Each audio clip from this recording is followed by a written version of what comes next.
So before we start talking about your new record, let's go back to the beginning. Okay. What was the first album you ever bought?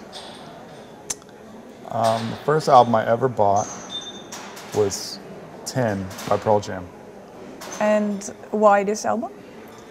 I was in sort of the grunge thing, and my middle school youth experience was pretty much exactly at the same time. So that was just the first of many grunge records that I bought. I just happened to get that one first. I think that was actually, looking back on it, that was the biggest one, but I don't know.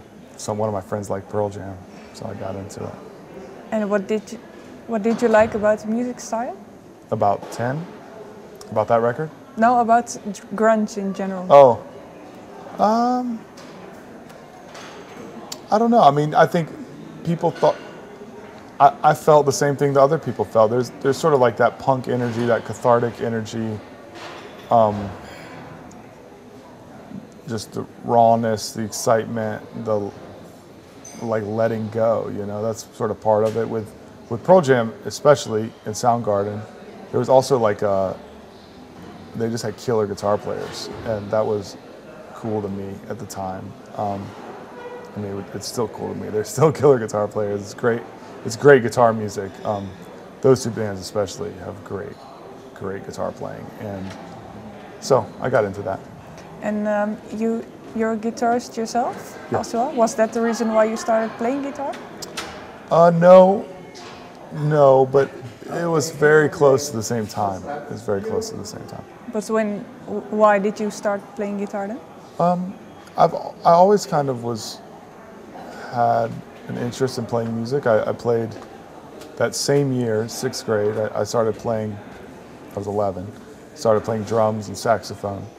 My mom didn't really like drums in the house, so my friend was playing guitar, so I kind of learned from him. And my dad had a guitar. It's kind of the instrument that was around. And my parents offered to give me guitar lessons because they didn't want me to keep playing drums, and so I ended up doing that and got pretty good at it. And it was just something that was pretty easy for me. And I think you always just tend to do things that are easy for you. And I read that your parents were missionaries. So, in Asia? What are your most vivid memories from that period? I think, well, from when I was younger, it was 3 to 8. I was in the Philippines, and that's just a very different environment than the United States. It's wild. It's a wild environment. There was a government coup while we were there. There was, the traveling situation and the traffic and the amount of poverty and that kind of thing is very, it's in your face. You can't get away from it. And not that we were trying to get away from it, but it was right there. So, you take that stuff in. And the time I spent in Japan, which was a little bit later, that was 6th grade, grunge time. And that's a totally different environment than the Philippines. It's very first world. It's very modern, super modern. And the amount of freedom, actually, that I had to travel and public transportation and those kind of things is at a much higher level than it is in the States. And that's what I remember most about that, is this incredible amount of freedom in a country that's super safe, and you could just do a lot. I could just do a lot of stuff that I wasn't used to doing in the United States. I played a lot of music. My dad was the principal of a school there, so we had access to the buildings, and that's where I had my first band, and that's where I played drums and all that kind of stuff. So it was great. Both of those experiences are nothing but great memories, and I'd like to go back to both places, actually, but who knows. And did you get in touch with local music as well? Not really. Why not? Well, I mean, you said you played in a band in Japan, so well, it's with American kids. But in Japan, they're doing so much. Japanese pop culture is so much about mimicking U.S. culture in a lot of ways, and often a really unique version of it. But it's rock and roll. I mean, they're playing rock and roll music, so it's not particularly different. The Philippines, I was just too young to remember it anyway. Philippines has some really, really unique indigenous music, but it's pretty, we were in a city, we were in Manila, I was in a community of an American community, basically. So we weren't so close to where that would be found. Okay, and do you deal with these times in your lyrics, or? No, not really.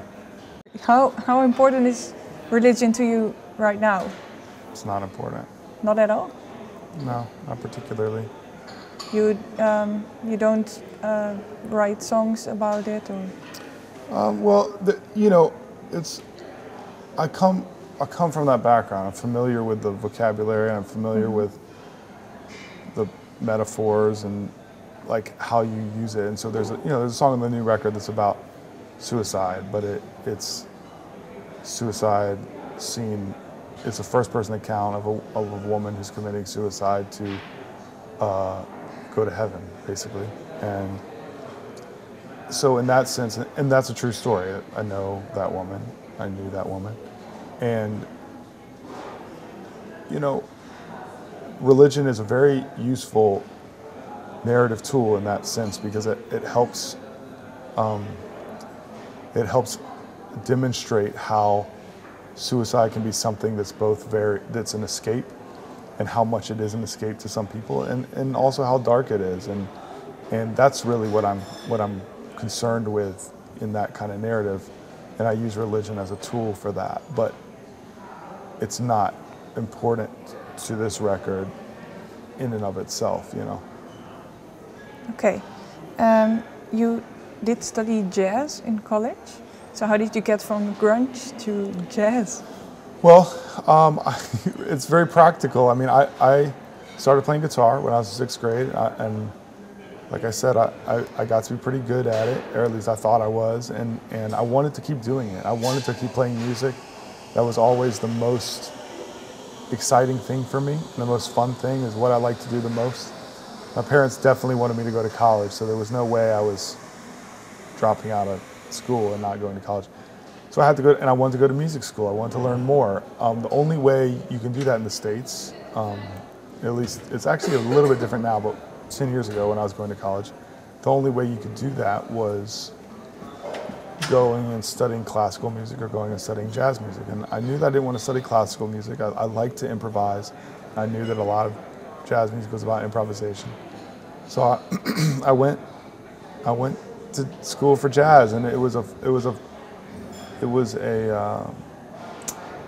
forced relationship in a way, but it was something that really worked for me. I mean, I literally remember being like, okay, I'm going to go to school for jazz. I need to learn about this. Go to the record store, get a Miles Davis CD, get a John Coltrane CD, get a Thelonious Monk CD, get the most classic CDs you can get, and start listening to them and familiarize. I familiarized myself with the vocabulary and with the history of the music, and I spent 4 years studying it, 4.5. So, I got very acquainted with it, and I really love it. I love that music, but I have a hard time, and it's inaccurate to call myself really a jazz musician. I know how the nuts and bolts of music work, and I learned that in music school. And I can write music on a piece of paper and put it in front of somebody and they can play it. But that doesn't mean I'm a jazz musician, and I think in music journalism there's a problem with confusing written music or like hard music or music that has a little bit of training behind it with jazz music. Those aren't the same thing. It's you can be a really great musician and know how the nuts and bolts of music work without being a jazz musician, and it's sort of it's kind of important to me because my music isn't jazz music, and although it does use some of the language, but most music uses that same language. And you mentioned like a fourth relationship. What do you mean with that exactly? Oh, I mean, it was, I had to study jazz because I had to go to school. I didn't choose to study jazz because I loved the genre. I had to get a degree. And there was 2 degrees, a classical degree or a jazz degree. And I chose the jazz one. And so I had to start going to class for jazz music. And, you know, that's what it was. But it was successful, you know. It was a successful relationship. It just wasn't particularly organic.